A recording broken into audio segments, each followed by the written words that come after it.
எங்க இப்போ டைம் வந்து பாத்தீங்கன்னா ஏர்லி மார்னிங் 3 o'clock. இப்போ எனக்கு ஒரு டவுட் வந்திருக்கு.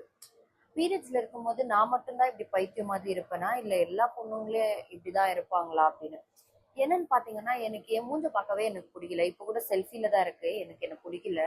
ஏன்னா நான் பார்க்க ஒரு ஆண்டி மாதிரி எனக்கு ஃபீல் ஆகும் யூஸ்வலா பீரியட்ஸ்ல. ஏன்னா என் மூஞ்செல்லாம் வீங்கிடும். இப்போ யாராச்சும் வந்து என்னோட காமெண்ட் செஷன்ல நீ ஆண்டி தான் அப்படின்னு காமெண்ட் போட்டீங்கன்னா நல்லா கேட்டுருவேன் நான். ஏன்னா நான் ஆல்ரெடி பயங்கர இரிட்டேஷன்ல இருக்கேன். அடுத்ததா பாத்தீங்கன்னா நிறைய பேர் சொல்லுவாங்க எனக்கு கிரேவிங்ஸ் இருக்கும், அது சாப்பிடணும் எப்படி சாப்பிடணும் அப்படின்னு. ஆனா எனக்கு அந்த மாதிரி ஒரு மண்ணு கிரேவிங்ஸே இருக்காது. ஏன்னா எனக்கு சாக்லேட் பிடிக்காது, எனக்கு சாப்பிடவே பிடிக்காது. அந்த மாதிரி டைம்ல all I wanted to do is just leave. அந்த டைம்ல யாராச்சும் வந்துட்டு அச்சோ so sad you're on your periods can I get you சாக்லேட்னாக்கா அப்படியே வண்டையா என் வாயில இருந்து வரும். ஏன்னா because I hate chocolate. I literally hate chocolate.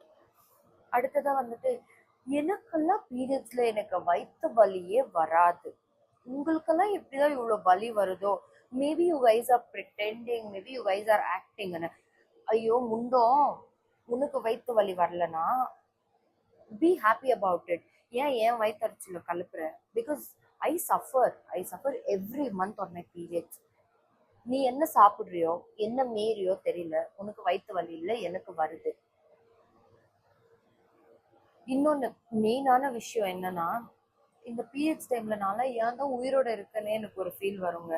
அதுவும் இல்லாத அந்த கோவம் இல்ல, என் வாயில என்னென்ன வார்த்தை வருதுன்னு எனக்கு தெரியாது.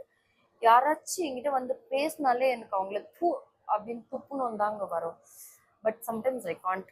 ஏன்னா ஆஃபீஸ்ல இருப்பேன், துப்ப முடியாது. வயசானவங்க வந்து கேட்பாங்க, என்னால இப்படி கரிச்சு கொட்ட முடியாது. இப்ப டைம் 3 மணிங்க, தூங்க கூட முடியல, இப்படி புலம்பிட்டு இருக்கேன் நானு. இந்த பேனை போக்குறதுக்கு உங்ககிட்ட ஏதாச்சும் ஒரு ஐடியா இருந்தா அதை சொல்லிட்டு போங்க. தேங்க்யூ.